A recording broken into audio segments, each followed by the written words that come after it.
Neisseria is actually a genus in the kingdom of bacteria, and there are multiple species within this Neisseria genus. But for this video, I want to just give a brief overview of this particular bacterial genus. And so we're going to be using the sketchy image titled Neisseria series to understand this Neisseria bacteria, and we're going to use variants of this same sketchy image to talk about the Neisseria meningitidis and Neisseria gonorrhoeae in future videos. But in the meantime, let's go over some main features of the Neisseria genus. So, first of all, it's a gram-negative diplococci with flattened sides, and I think this cultured image or stained image does a nice job of highlighting this particular shape. And to remember that the bacteria is a gram-negative diplococci with flattened sides, think about the red handcuffs shown in this image over here. So we have this red handcuffs. They're shaped like the diplococci, and they're red, as shown over here. And they also have flattened sides. Also, the Neisseria is oxidase positive. So, to remember this, think about the blue ring on the detective's hand.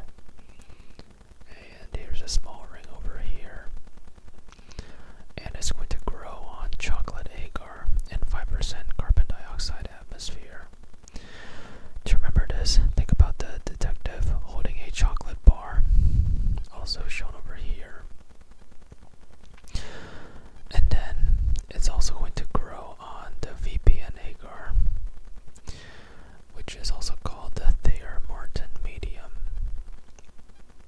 So to remember the VPN agar, think about the Vice City Private Investigator sign, or I should say investigator sign, and standing for Neisseria. So Vice City Private Investigator, here's a sign over here, and this must be the investigator we're going to be following. And for remembering that it involves the Thayer-Martin medium, think about the poster that reads starring Thayer-Martin. So, Thayer-Martin, we can imagine that's the name of this investigator. Or I should say, the actor's name of this investigator, whose stage name is Mac. But anyways, that helps to remember the Thayer-Martin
It's going to inhibit the phagocytic uptake, and it has 1 million antigenic variations, making this bacteria evasive and dangerous.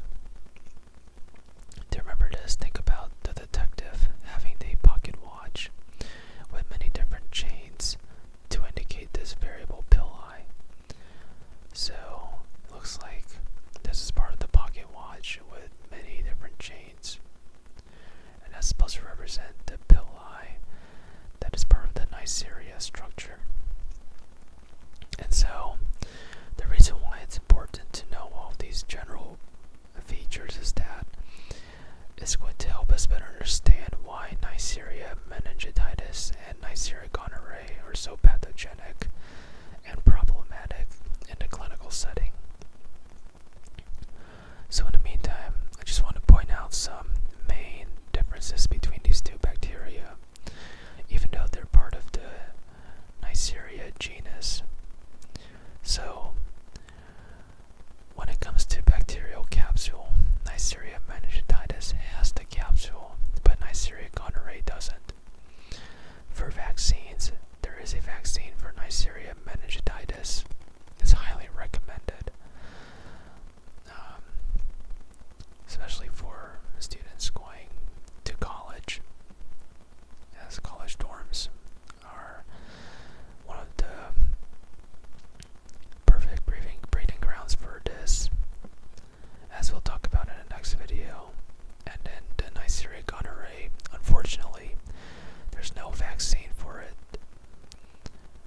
And then for port of entry, the Neisseria meningitidis will enter through the respiratory system, while for the Neisseria gonorrhoeae, it's going to enter through the genital system. And then for glucose fermentation, the Neisseria meningitidis and the Neisseria gonorrhoeae both ferment glucose. However, only the Neisseria meningitidis ferments maltose, but the Neisseria gonorrhoeae doesn't.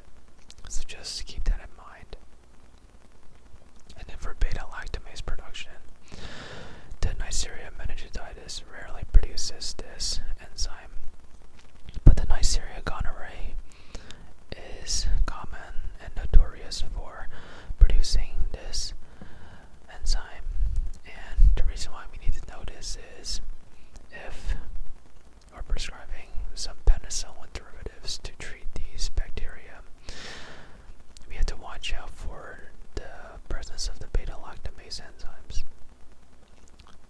And so, in those cases, we may have to also administer some beta-lactamase inhibitors, like the classic amoxicillin clavulanate. Anyways, these are some important principles associated with the Neisseria bacterial genus.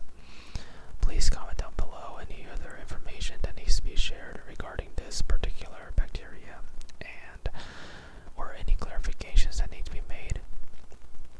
Otherwise, I'll be back with some more relaxing ASMR videos where I'll hopefully talk about the Neisseria meningitidis and Neisseria gonorrhoeae. So until then, stay tuned, stay